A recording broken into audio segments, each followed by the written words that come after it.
जरा अपने आसपास तो देखो।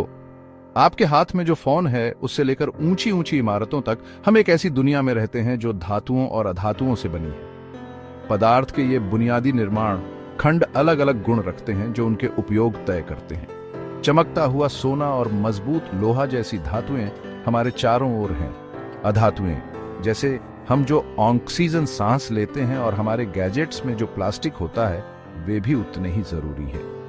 धातुओं और अधातुओं के गुणों को समझने से दुनिया की गहरी समझ पैदा होती है। धातुएं बिजली का संचालन क्यों करती हैं, जबकि ज्यादातर अधातुएं नहीं करती हैं? हम पृथ्वी से कीमती धातुओं को कैसे निकालते हैं और हम धातुओं को जंग और सड़न से कैसे बचा सकते हैं? इस अध्याय में हम धातुओं और अधातुओं की दिलचस्प दुनिया का पता लगाने के लिए एक सफर शुरू करेंगे।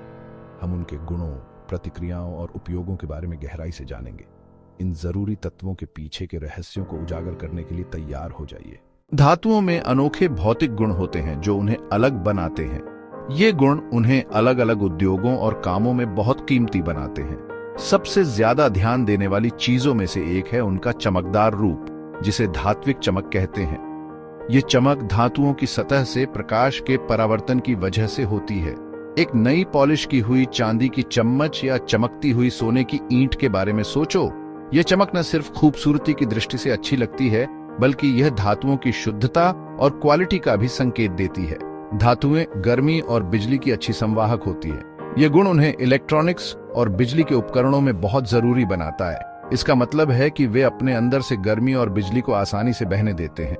उदाहरण के लिए तांबा और एल्यूमिनियम जैसी धातुएं उच्च तापीय और विद्युत चालकता के लिए जानी जाती है। इसलिए खाना पकाने के बर्तन तांबे या एल्यूमिनियम जैसी धातुओं से बनते हैं। वे खाना पकाने के लिए समान रूप से गर्मी फैलाते हैं। यह खाना पकाने के काम को और भी आसान और असरदार बनाता है। इसी तरह बिजली के तार तांबे या एल्यूमिनियम से बनते हैं, क्योंकि वे बिजली का अच्छी तरह से संचारण करते हैं। इससे यह सुनिश्चित होता है कि बिजली कम से कम नुकसान के साथ एक जगह से दूसरी जगह पहुंच सके। इसके अलावा धातुएं आघातवर्ध्य होती है, मतलब कि उन्हें बिना तोड़े हथौड़े से पीटा जा सकता है या अलग अलग आकार में दबाया जा सकता है। यह गुण उन्हें निर्माण और कारीगरी में बहुत उपयोगी बनाता है। यह गुण हमें एल्यूमिनियम पन्नी की पतली चादरें बनाने या लोहे को अलग अलग डिजाइनों में ढालने की अनुमति देता है। धातुओं की आघातवर्ध्यता उन्हें अलग अलग आकार और रूप देने की क्षमता देती है। धातुएं तन्य भी होती हैं, मतलब कि उन्हें पतले तारों में खींचा जा सकता है। यह गुण उन्हें तारों और केबलों को बनाने में बहुत उपयोगी बनाता है। इस तरह बिजली के परिपथों के लिए तांबे के तार बनाए जाते हैं। तांबे की तन्यता और चालकता उसे बिजली के कामों के लिए सबसे अच्छा बनाती है। धातुओं के इन भौतिक गुणों के कारण वे निर्माण, परिवहन और कई अन्य उद्योगों में महत्वपूर्ण भूमिका निभाते हैं। धातुओं की बहुमुखी प्रतिभा और उन्हें ढालने की क्षमता उन्हें आधुनिक जीवन का एक महत्वपूर्ण हिस्सा बनाती है। चाहे वह आपके घर की संरचना हो, आपके वाहन का इंजन या आपके रोज के उपयोग की चीजें, धातुएं हर जगह हैं। उनके भौतिक गुणों की विविधता और उपयोगिता उन्हें हमारे जीवन का एक अभिन्न अंग बनाती है। भविष्य में धातुओं के इन गुणों का और भी ज्यादा उपयोग होगा, जिससे नई तकनीकों और नए आविष्कारों का विकास होगा। धातुओं की अनंत संभावनाएं हमें एक उज्जवल और अधिक कुशल भविष्य की ओर ले जाती हैं। धातुओं से अलग अधातुएं कई तरह के भौतिक गुण दिखाती हैं। अधातुओं की यह विविधता उन्हें कई कामों में उपयोगी बनाती है।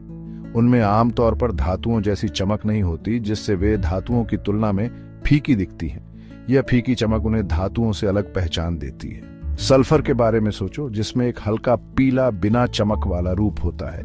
यह न सिर्फ दिखने में अलग है, बल्कि इसके अन्य गुण भी इसे खास बनाते हैं। अधातुएं ऊष्मा और विद्युत की कुचालक होती हैं। इसका मतलब है कि वे गर्मी और बिजली को अच्छी तरह से प्रवाहित नहीं कर सकती। वे रोधक का काम करते हैं, गर्मी और बिजली के प्रवाह का विरोध करते हैं। इस गुण के कारण अधातुएं बिजली के उपकरणों में महत्वपूर्ण भूमिका निभाती हैं। यह गुण उन्हें बिजली के उपकरणों में इंसुलेशन और खाना पकाने के बर्तनों के हैंडल जैसे कामों के लिए उपयोगी बनाता है। उदाहरण के लिए प्लास्टिक और रबर जैसी अधातुएं अक्सर इन उद्देश्यों के लिए उपयोग की जाती हैं। धातुओं के विपरीत अधातुएं आघातवर्ध्य या तन्य नहीं होती हैं। इसका मतलब है कि वे आसानी से आकार नहीं बदल सकती। इसके बजाय वे भंगुर होते हैं, मतलब कि हथौड़े से मारने या खींचने पर वे आसानी से टूट जाते हैं। ये गुण उन्हें ढांचागत कामों के लिए अनुपयुक्त बनाता है। उदाहरण के लिए सल्फर और कोयला भंगुर धातु हैं। ये पदार्थ आसानी से टूट सकते हैं, जिससे उन्हें संभालने में सावधानी बरतनी पड़ती है। अधातुएं कमरे के तापमान पर अलग अलग अवस्थाओं में पाई जाती हैं। ये विविधता उन्हें अलग अलग वैज्ञानिक और औद्योगिक कामों में उपयोगी बनाती है। कुछ कार्बन, कोयला और सल्फर जैसी ठोस होती है, तो कुछ ऑक्सीजन और नाइट्रोजन जैसी गैसें होती हैं। यह गुण उन्हें अलग अलग परिस्थितियों में उपयोगी बनाता है। ब्रोमीन एक अपवाद है जो कमरे के तापमान पर तरल के रूप में पाया जाता है। यह इसे अन्य अधातुओं से अलग बनाता है और इसे खास कामों के लिए उपयुक्त बनाता है। ग्रेफाइट, जो कार्बन का एक रूप है, एक और दिलचस्प धातु है। यह बिजली का सुचालक है जो इसे अन्य अधातुओं से अलग बनाता है। ग्रेफाइट का उपयोग पेंसिल की लीड और चिकनाई के रूप में किया जाता है। इसकी परतदार संरचना इसे इन कामों के लिए सबसे अच्छा बनाती है। हीरा, कार्बन का एक और रूप, सबसे कठोर प्राकृतिक पदार्थ है। यह इसकी क्रिस्टलीय संरचना के कारण है। हीरे का उपयोग आभूषण और काटने के उपकरणों में किया जाता है। इसकी कठोरता और चमक इसे इन उद्देश्यों के लिए सबसे अच्छा बनाती है। अधातुओं का उपयोग अलग अलग औद्योगिक कामों में भी किया जाता है, जैसे रासायनिक प्रतिक्रियाएं और निर्माण प्रक्रियाएं। उनकी विविधता और खास गुण उन्हें इन क्षेत्रों में महत्वपूर्ण बनाते हैं। संक्षेप में, अधातुओं के भौतिक गुण उन्हें कई कामों में अनोखे और महत्वपूर्ण बनाते हैं। उनकी विविधता और खासियत उन्हें विज्ञान और उद्योग में बेहद जरूरी बनाती है। भाग 4, धातुओं की क्रिया। धातुओं के रासायनिक गुण। धातुएं खास रासायनिक गुणों को दिखाती हैं जो दूसरे पदार्थों के साथ उनकी प्रतिक्रियाओं को नियंत्रित करते हैं। ये गुण धातुओं को अन्य तत्वों और यौगिकों के साथ क्रिया करने की अनुमति देते हैं, जिससे कई तरह की रासायनिक प्रतिक्रियाएं होती हैं। एक खास गुण है इलेक्ट्रॉनों को खोने की उनकी आदत, जिससे धनात्मक आयन बनते हैं। यह गुण धातुओं को विद्युत और ऊष्मा के संचालन में महत्वपूर्ण भूमिका निभाने देता है। यही कारण है कि धातुओं को विद्युत धनात्मक तत्व माना जाता है। विद्युत धनात्मकता का अर्थ है कि धातु के परमाणु आसानी से अपने बाहरी इलेक्ट्रॉनों को खो देते हैं, जिससे वे धनात्मक आवेश वाले आयन बनाते हैं। जब धातुएं ऑक्सीजन के साथ मिलती हैं तो वे धातु ऑक्साइड बनाती हैं। इस प्रक्रिया को ऑक्सीकरण कहते हैं और यह धातुओं के रासायनिक गुणों का एक महत्वपूर्ण हिस्सा है।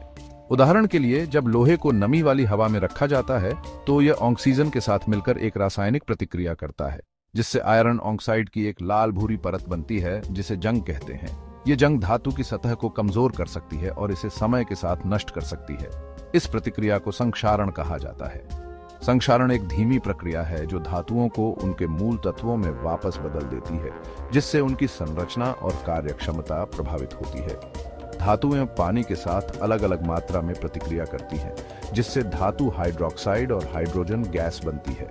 यह प्रतिक्रिया धातु के प्रकार और पानी के तापमान पर निर्भर करती है। उदाहरण के लिए, सोडियम कमरे के तापमान पर भी पानी के साथ तेजी से प्रतिक्रिया करता है, जिससे सोडियम हाइड्रोक्साइड और हाइड्रोजन गैस बनती है।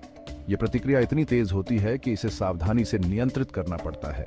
धातुएं अम्लों के साथ क्रिया करती हैं, जिससे हाइड्रोजन गैस निकलती है और लवण का घोल बनता है। यह प्रतिक्रिया धातु के प्रकार और अम्ल की सांद्रता पर निर्भर करती है। उदाहरण के लिए, मैग्नीशियम पतला हाइड्रोक्लोरिक एसिड के साथ क्रिया करता है, जिससे मैग्नीशियम क्लोराइड और हाइड्रोजन गैस बनती है। यह प्रतिक्रिया धातु की सतह पर बुलबुले बनाती है, जो हाइड्रोजन गैस के निकलने का संकेत है। एसिड के साथ प्रतिक्रिया की गति अलग अलग धातुओं के लिए अलग अलग होती है। कुछ धातुएं तेजी से प्रतिक्रिया करती हैं, जबकि कुछ धीमी गति से। यह गति धातु की रासायनिक संरचना और उसकी विद्युत धनात्मकता पर निर्भर करती है। धातुओं के रासायनिक गुणों का अध्ययन करके हम समझ सकते हैं कि वे अलग अलग परिस्थितियों में कैसे व्यवहार करते हैं। यह जानकारी उद्योगों में धातुओं के उपयोग को बेहतर बनाने और नई धातु मिश्र धातुओं को बनाने में महत्वपूर्ण भूमिका निभाती है। धातुओं की रासायनिक प्रतिक्रियाओं को समझना वैज्ञानिकों और इंजीनियरों को नई सामग्री और तकनीकें विकसित करने में मदद करता है, जो हमारे रोज के जीवन को प्रभावित करती हैं। इस तरह धातुओं के रासायनिक गुणों का अध्ययन न सिर्फ पढ़ाई के लिए महत्वपूर्ण है, बल्कि यह व्यावहारिक कामों के लिए भी बहुत महत्वपूर्ण है। यह हमें धातुओं के साथ सुरक्षित और प्रभावी ढंग से काम करने की अनुमति देता है, जिससे हम उनके लाभों का पूरा उपयोग कर सकते हैं। धातुओं के रासायनिक गुणों को जानकर हम उनके अलग अलग उपयोगों को समझ सकते हैं। और उन्हें और भी बेहतर तरीके से इस्तेमाल कर सकते हैं। यह जानकारी हमें धातुओं के साथ सुरक्षित और प्रभावी ढंग से काम करने देती है, जिससे हम उनके लाभों का पूरा फायदा उठा सकते हैं। इस तरह धातुओं के रासायनिक गुणों का अध्ययन न सिर्फ पढ़ाई के लिए जरूरी है, बल्कि यह व्यावहारिक कामों के लिए भी बहुत जरूरी है। इससे हम धातुओं के साथ सुरक्षित और प्रभावी तरीके से काम कर पाते हैं और उनके फायदों का पूरा इस्तेमाल कर पाते हैं। धातुओं के रासायनिक गुणों को जानने से हमें उनके अलग अलग उपयोगों को समझने और उनका और भी बेहतर तरीके से उपयोग करने में मदद मिलती है। इस जानकारी से हम धातुओं के साथ सुरक्षित और प्रभावी तरीके से काम कर सकते हैं और उनके फायदों का पूरा लाभ उठा सकते हैं।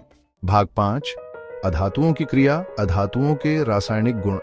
अधातुएं धातुओं से उल्टा रासायनिक प्रतिक्रियाओं के दौरान इलेक्ट्रॉनों को ग्रहण करती है, जिससे ऋणात्मक आयन बनते हैं। यह उन्हें विद्युत ऋणात्मक तत्व बनाता है।